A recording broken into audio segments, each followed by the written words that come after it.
All right, What's going on? All right, so you're 19 years old. So have you done any like maybe modeling or photo shoots before? No. What's up, guys? Aaron BTV here, back at you with another video. And you guys asked on my last MOS like related video what MOS I should do next, and one of you guys said 68 Whiskey Combat Medic. So I got my boy Gallardo here, and he's gonna tell you guys what it's like being 68 Whiskey Combat Medic. So where are you from? Me. Originally, I'm from Los Angeles, California. Got here about a few months ago. So far, I've been in the Army for a year and 2 months. I'm 19. 19 years old. Okay. So originally, I wanted to be something else, but you know, I thought, you know what? Instead of doing the same thing as I've done before, I wanted to try something new, because what I wanted before was to be in the Army band, and because I've always been in music for my whole life, but I thought it'd be better to do something different, something else I can learn, because you know I like learning, and if you're that type of person that likes to learn, you know, definitely choose 68 Whiskey, and it's about helping people as well. So AIT, well, training wise, AIT was a lot harder than I thought it was. How long is it? It's about 18 weeks, so like a little 4.5 months in total, and everything is just so fast paced. Specifically though, like what was the hardest part? What do you guys specifically learn to do? I guess for me personally, I'm not the type of person that works well under pressure. Hold up, wait a minute. I guess for me personally, I'm not the type of person that works well under pressure.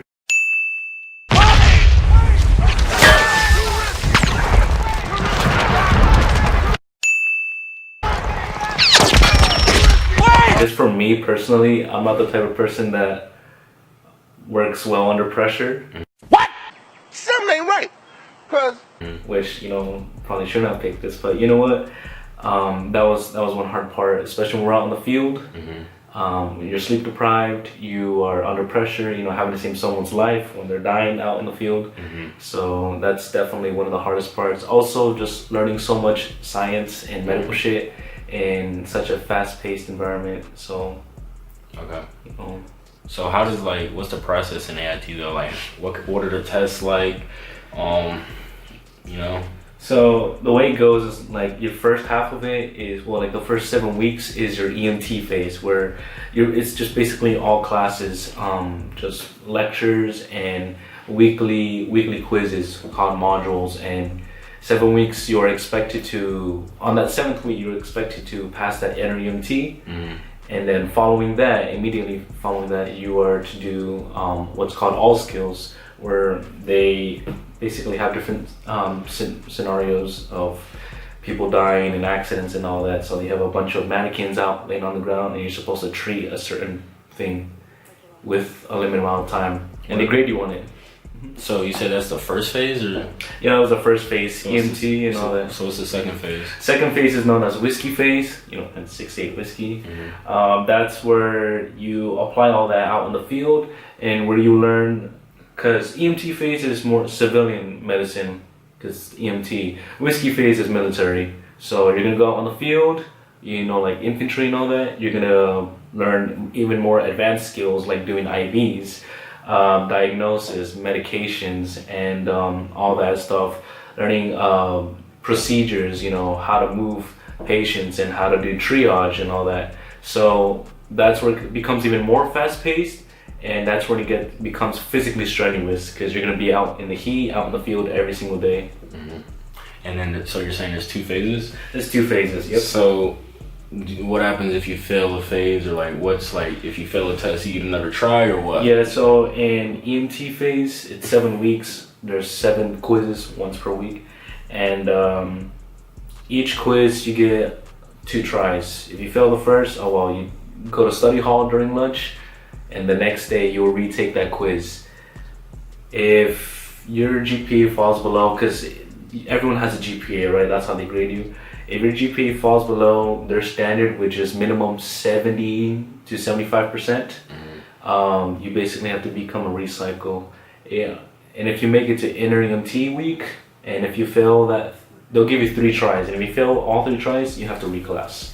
So basically, a recycle is somebody who just redoes the whole MOS course, just you redo the whole MOS school again. And a reclass is basically you were gonna be a 68 whiskey, but since you failed the test, you're gonna be like a 68 Echo now, because you obviously aren't good enough to be a 68 whiskey. But all in all though, did you enjoy like being an AIT?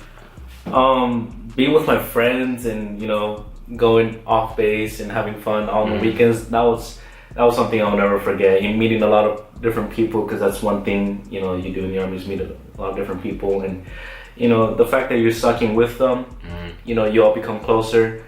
But so overall, I think I enjoyed it, but training wise, I didn't like it. It was difficult, but you know what? I guess that's every AIT. It has to be difficult. So the fact that I passed it was rewarding. So yeah, so mind you, if you guys like have any 68 series, you guys are gonna go to Fort Sam Houston, which is located in San Antonio, Texas. It's a pretty nice place. It's also a joint. Nice. Yeah, it's pretty nice, especially if you're coming from a cold state like I was. It's also a joint base, so you guys are gonna be with Navy and Air Force, and like meet a lot of people, make a lot of friends, because it's pretty cool down there. So it depends on what unit you're assigned to. Some units you're probably never going to do your job, and that's just not 68 whiskeys, that's probably everyone in general. You're probably going to be in some other units, you're probably going to do your job a lot, like same thing in AIT. Some units go out in the field, so you're going to be doing the all whiskey shit, and some units you're going to be assigned to, you know, clinics and hospitals, and you're going to be working sick call and clinical stuff, like with nurses and all, which is what I do right now. So it's a lot different from AIT. So you're saying there's a chance that you might not be doing your job at all? Yeah, there is a chance, but that's like for everyone, because we have so many of us that, you know, right now since we're not in wartime, there's not really a high demand for medics. But, you know, it's always good to keep learning, because, you know, there's always so much more you can learn. Never stops from here. Never stops in AIT. You always keep learning. How does your work schedule look like? Oh, right now, since I work at the clinic, it's pretty simple. You know, get up at 7. You know, work starts at 8. I get off at 1600 at most. You know, lunchtime is at noon. So how long is your lunch? It's usually like an hour. Not too long, but you know what? It's a sufficient amount of time to get me, you know, energized and all that. Yeah. So basically, you guys can either like get like assigned to a clinic, or you guys can get assigned to like a line unit, right? So a line unit is basically like you're with the infantry, and you're not going to be in a clinic. You're going to be that's like doing the field stuff that you're doing the field stuff, like whiskey face. So like there's like 2 sides of the coin of being a whiskey. You can either be like in a clinic hospital type, or like a grunt out in the field doing stuff like that. So his schedule his schedule is definitely drastically different compared to a 68 whiskey in the line unit. How often do you do PT? PT, I mean, since, you know, I'm at the clinic, we don't do PT with the company in the mornings, but I always do PT on my own time. So I do it for like a couple hours. Once I get off work, it's 2 hours in the gym. Oh yeah, so the good thing about medical is that since there's so much to know, you know, it's all science and all that, AIT is not your limit. Like you will always learn more. And since I'm at the clinic, my providers always, you know, teach me new things every day, which is awesome. And you know, for schools, you know, I actually intend to do this next year. You can always go for your advanced EMT course, since I just have my EMT basic certification. I want to see if I can try to get paramedic before I leave the Army. So yeah, there's always, you know, you can go to nursing programs. That's what a lot of people go for. Because, you know, why stop at EMT? Why not go for nurse? Now, what if somebody wanted to be like a flight medic? How do you do that? Flight medic, honestly, I don't know how to get that. You can always talk to your, your unit commander and all that. But I know it's a pretty long course. It's like 30 weeks, basically a paramedic level of training. Overall, I guess there's a lot of pros and cons to the job. I guess, depending on the unit, depending on you. Like if you're not a people person, if you don't like helping people, then definitely not the one for you. But me, I always love helping people. So knowing that I can, treat someone and help make them feel better, is definitely rewarding. And overall, I like it, especially being at the clinic now, actually doing my job. I'm learning new things, and I become more confident as a medic. So whenever, shit hits the fan, and whenever I need to do my job, I'll do it. Literally having life and death in your hands, the pressure of it. So, let's say if you're in the line and something happens in a training accident, or let's say if you're deployed and, someone gets hurt and they're actually dying, it's on you to save them, and there's no such thing as try. You will or you won't, and you got to do your best. That's why you always got to keep learning more and more. But as long as you do well, as long as you're confident and you actually keep learning every day, there's nothing for you to worry about. Because, and always teach others as well. A good thing to do is teach them what you know so that they can help others and themselves. Having a certificate and a very in-demand skill that you can take back with you if you leave the Army. So this can definitely translate back to civilian world. So you don't, go back there empty-handed if you decide to leave the Army. And also just helping others, make them feel better it's its own reward. So that's what makes my day. Me personally, I'm not sure if I'm willing to do 20 years. I'm just focusing on these 4, but I mean, it's possible you can.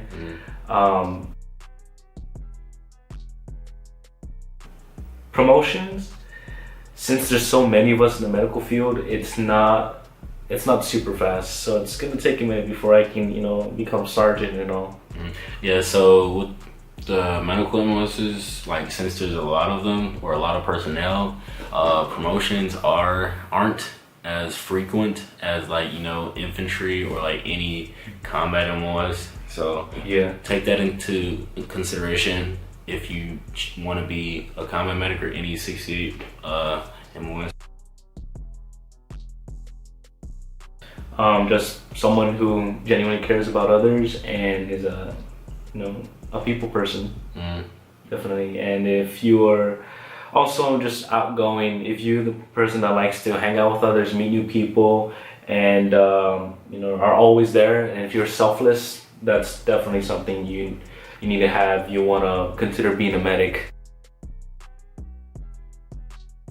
I mean, so far right now, I can become an EMT. I can advance EMT. I can work at clinics as a medical assistant, anything like that, helping nurses out.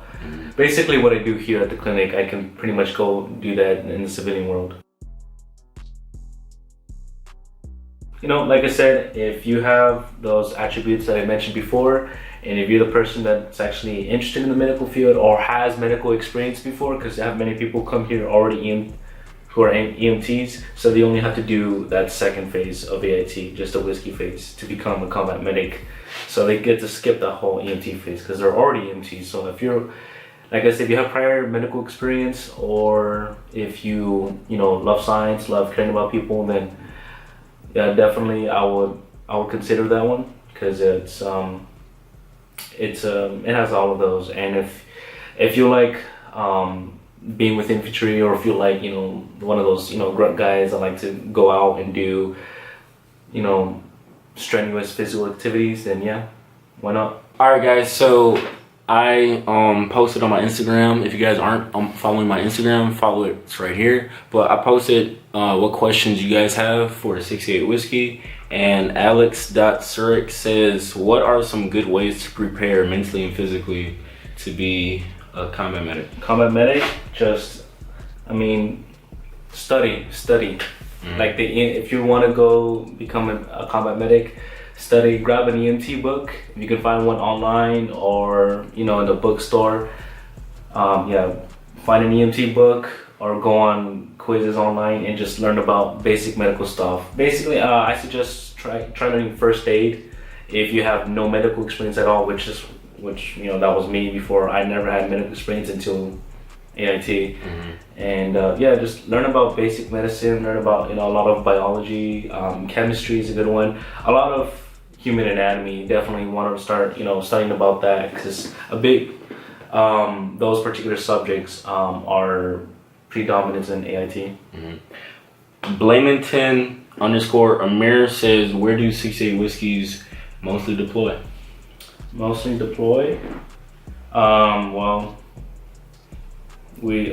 right now pretty much we all deploy to Afghanistan, so So basically wherever you guys are needed. yeah, wherever we're needed, wherever like I said, if shit hits the fan in one place, that's where we're needed.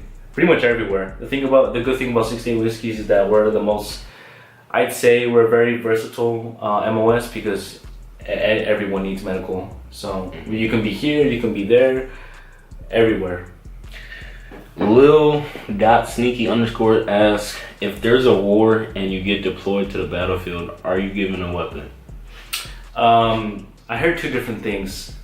Some say yes, you get a weapon. Some say no, because you're not the one shooting at the enemy. You're the one treating people. But obviously, I would say yes, you do get a weapon. But you're not going to be the first one to shoot. Obviously, that's like a last resort thing to use. So if you have no one else around you, and if you're being attacked, then you have no other choice but to defend yourself.